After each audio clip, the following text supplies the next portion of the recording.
I never thought my name could betray me, but it did in the most twisted way possible, and the moment I found out I felt something inside me crack like a thin sheet of ice breaking under too much weight, and I kept wondering how long this had been happening behind my back, how long he had been using my own identity to walk into places he never wanted me to see, and how long he had been turning my existence into a cover for the life he built in the shadows.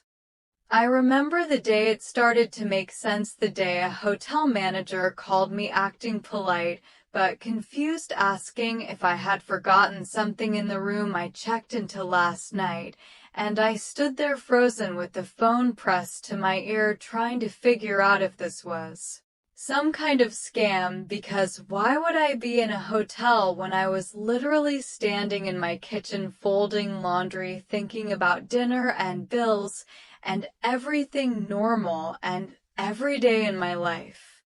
I told the manager that there must be a mistake, and he said my full name slowly as if reading it off a screen, and something about the way he said it made my stomach twist, because that was definitely my name, and he spelled it right, and he knew the exact way it was written on all my documents, so this was not a coincidence, not a typo, not a misunderstanding. Something real had happened, and I was suddenly standing in the middle of a story I had never chosen to be part of.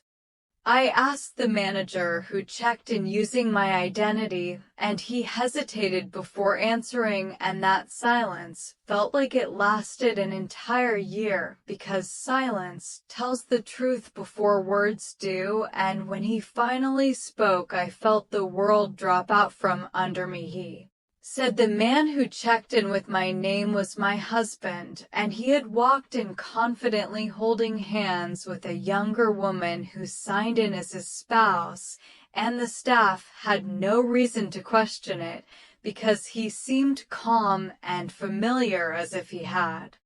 done this 1,000 times before.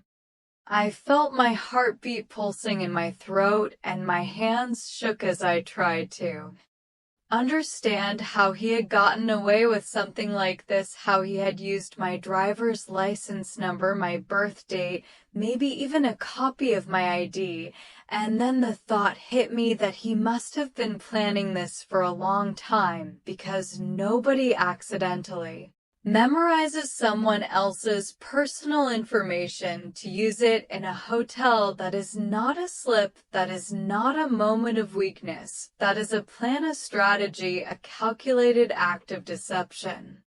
I kept picturing him handing over my name to the receptionist, the same name he once said, with love or something close to love, and I wondered what it felt like for him to turn my identity into a key for someone else's pleasure, someone else's night, someone else who was never supposed